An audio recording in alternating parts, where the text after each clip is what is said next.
నీకు చాలాసార్లు చెప్పాను, నీకు తెలుసు నాట్యగతులంటే నాకు అసహ్యమని. అయినా నువ్వు దానికోసం భోజనం తీసుకుని నేను నువ్వు పెట్టిన షరతులు ఒప్పుకున్నాను. నువ్వు ఏం చెప్తే దానికి సరే అన్నాను. కానీ నువ్వు నేను చెప్పిన మాట అర్థం చేసుకోలేకపోతున్నావు. ఇక మీదట ఇలాంటి పొరపాటు చేయకు అమృత, ప్లీజ్. అది ఇక్కడికొచ్చాక ఇలా మారిపోయావేంటి? ఎప్పుడు చూసినా బంధాల విషయంలో నువ్వు ఇలా ఆజ్ఞాపించడం, నన్ను డామినేట్ చేయడం ప్రారంభించావు నువ్వు. ఇదేమైనా బాగుందా? నాకు స్వతంత్రంగా నా ఇష్టానికి తగ్గట్టుగా ఉండడం ముఖ్యం. నన్ను కట్టిపడేయాలనుకోకు.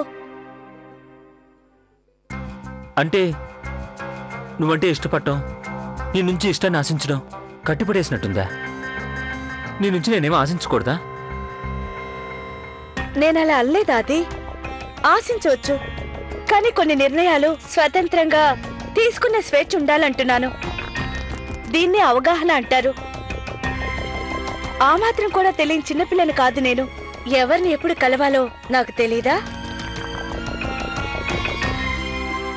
నీకు తెలిసే ఉంటే ఈరోజు ఇలా వాదనకు దిగేదానివి కాదు. నువ్వే అన్నావు నన్ను ప్రేమిస్తున్నాను అని.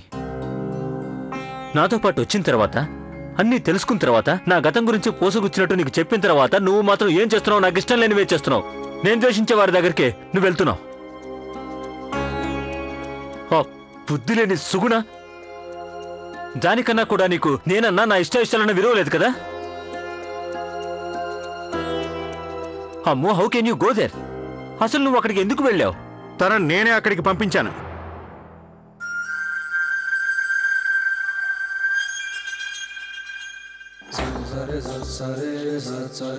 మావయ్య, మీరా? సారీ అమృత, తను తన ఇష్టం వచ్చాట అక్కడికి వెళ్ళిపోలేదు. వెళదామా వద్దని ఆలోచిస్తుంటే నేనే తను అక్కడికి పంపించాను.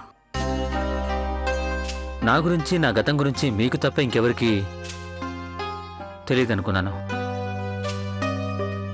అలాంటిది మీరే.